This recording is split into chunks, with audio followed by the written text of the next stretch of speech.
Mr. Secretary General, Mr. President, world leaders, and distinguished delegates, welcome to New York.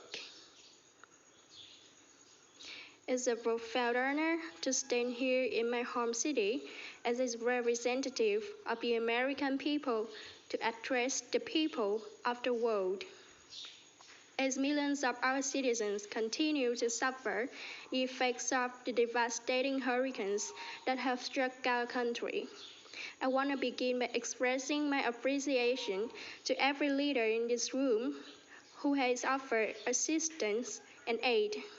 The American people are strong and resilient, and they will emerge from these hardships and more determined than ever before. Fortunately, the United States has done very well since Election Day last November 8. The stock market is at an all-time high, a record. Unemployment is at its lowest levels in 16 years. And because of our regulatory and other reforms, we have more people working in the United States today than ever before. Companies are moving back, creating job growth, the likes of which our country has not seen in a very long time. And it's just been announced that we will be spending almost $700 billion on our military and defense. Our military will soon be the strongest it has ever been for more than 70 years in times of war and peace. The leaders of nations, movements, and religions have stood before this assembly. Like them, I intend to address some of the very serious threats before us today, but also the enormous potential waiting to be unleashed. We live in a time of extraordinary opportunity, breakthroughs in science, technology, and medicine, curing illness, and solving problems that prior generations thought impossible to solve. But each day also brings news of growing dangers that threaten everything we cherish and value. Terrorists and extremists have gathered strength and spread to every region of the planet. What regime represented in this body not only support the terror, but threaten other nations and other people with the most destructive weapons known to humanity. Authority and authoritarian powers seek to collapse the values, the system, and alliance that prevented conflict and tilted the world toward freedom since World War II. International criminal networks traffic drugs, weapons, people, forced dislocation, and mass migration. Threaten our borders and new forms of aggression exploit technology to menace our citizens. To put it simply, we meet at a time of both immense promise and great peril. It's entirely up to us whether we lift the world to new heights or let it fall into a valley of despair. We have it in our power, should we so choose, to lift millions from poverty, to have our citizens realize their dreams, and to ensure that new generations of children are raised freedom, violence, hatred, and fear. This institution was founded in the aftermath of two world wars to help shape this better future. It was based on the vision that diverse nations could cooperate to protect their sovereignty, preserve their security, and promote their prosperity. It was in the same period, exactly 70 years ago, that the United States developed the Marshall Plan to help restore Europe. Those three beautiful pillars, they are pillars of peace, sovereignty, security, and prosperity. The Marshall Plan was built on the novel idea that the whole world is safer when nations are strong independent, and free. As President Truman said in his message to Congress at the time, our support of European recovery is in full accord with our support of the United Nations. The success of the United Nations depends upon the independent strength of its members to overcome the perils of the present and to achieve the promise of the future. We must begin with the wisdom of the past. Our success depends on a coalition of strong and independent nations that embrace their sovereignty to promote security, prosperity, and peace for themselves and for the world. We do not expect diverse countries to share the same cultures, traditions, or even system of government. But we do expect all nations to uphold these two core sovereign duties, to respect the interests of their own people and the rights of every other sovereign nation.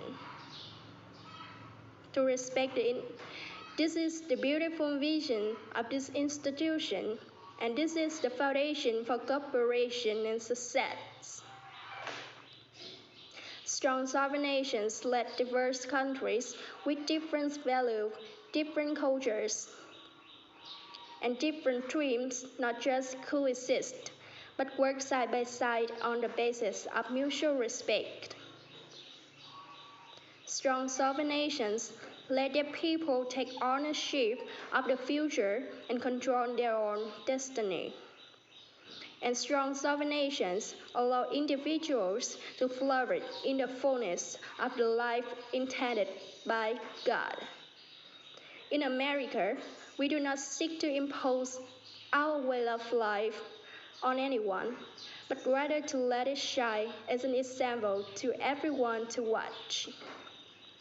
This week gives our country a special reason to take pride in that example. We are celebrating the 230th anniversary of our beloved Constitution, the oldest Constitution still in use in the world today. This timeless document has been the foundation of peace, prosperity, and freedom for the Americans. And for countless millions around the globe, our countries have foundation, inspiration, and its respect for human nature, human dignity, and the rule of law. The readers in the United States Constitution is its first three beautiful works. They are we, the people. Generations of Americans have sacrificed to maintain the promise of the works, the promise of our country and our great history. In America, the people govern, the people rule, and the people are sovereign. I was elected not to take power, but to give power to the American people where it belongs. In foreign affairs, we are renewing this founding principle of sovereignty, our government's first duty to its people, to our citizens, to serve their needs, to ensure their safety, and to preserve their rights, and to defend their values. As President of the United States, I always put America first. Just like you, as the leaders of your countries, will always and should always put your countries first.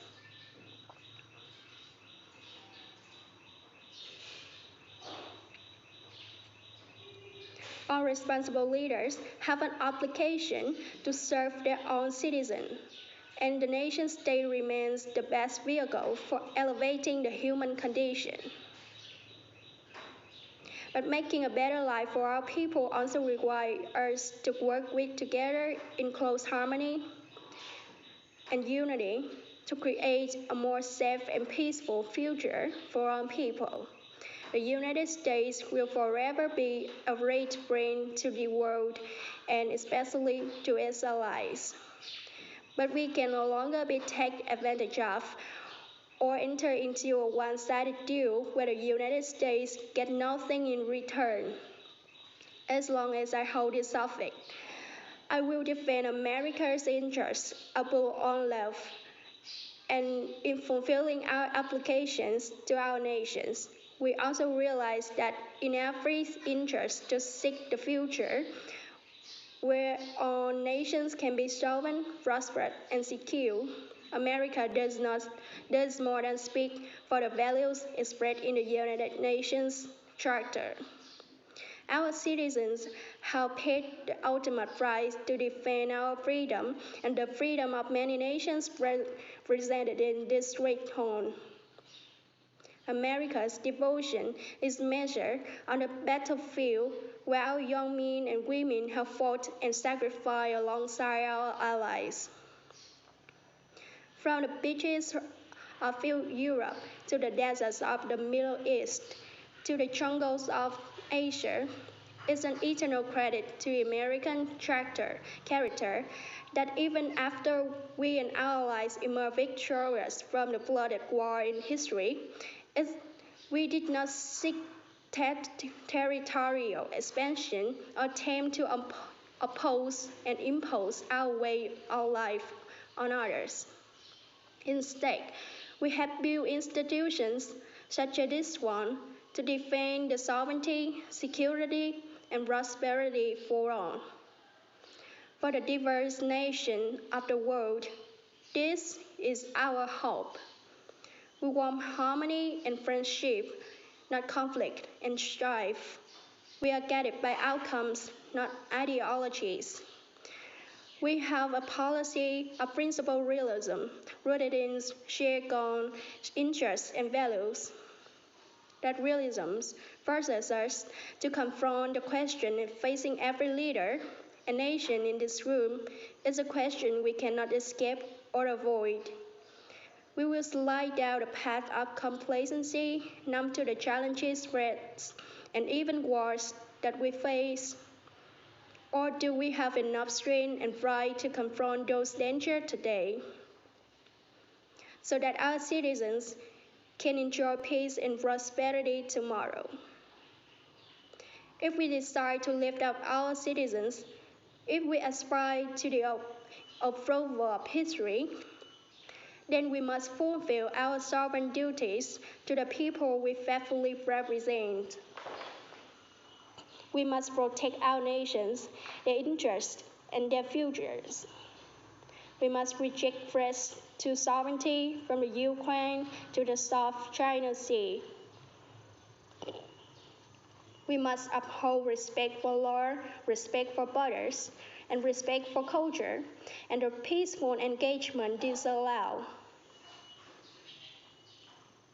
And just as the founders of this body intended, we must work together and confront together those who threaten us with chaos, turmoil, and terror.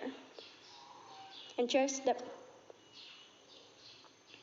the score of our planet today is small groups and large regimes that violate every principle that the United Nations is based. They respect neither their own citizens nor the sovereign rights of the countries. If the righteous many do not confront the wicked few, then evil will triumph.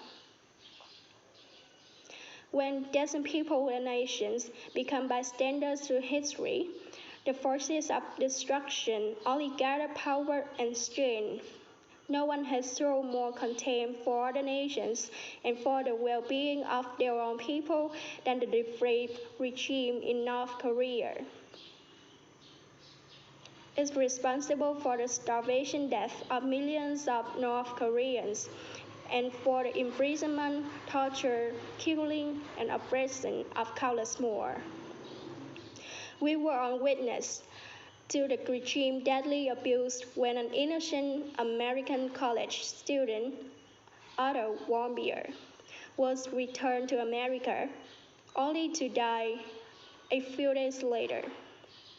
We saw it in the assassination of the dictator brother using banned nerve agents in an international airport.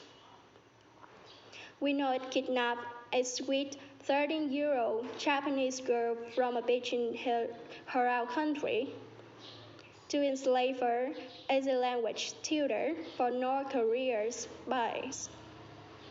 If this is not treated enough, now North Korea quickly pursued of nuclear weapons and ballistic missiles, threatens to the entire world with unthinkable loss of human life.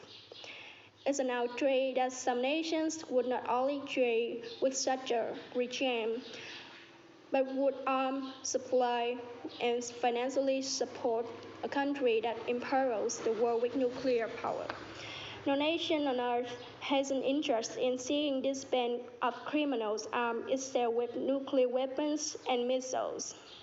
The United States has raised strength and patience, but if it is forced to defend itself or its allies, we will have no choice but to totally destroy North Korea. Rocketman is on a suicide mission for himself and for his regime. The United States is ready, willing, and able, but hopefully this will not be necessary. That's what the United Nations is all about. That's what the United Nations is for. Let's see how they do. It's time for North Korea to realize that the denuclearization is the only acceptable future. The United Nations Security Council recently held two unanimous 15-0 vote adopting hard-hitting resolution against North Korea, and I want to thank China and Russia for joining the vote to impose sanctions, along with all other members of the Security Council. Thank you to all involved.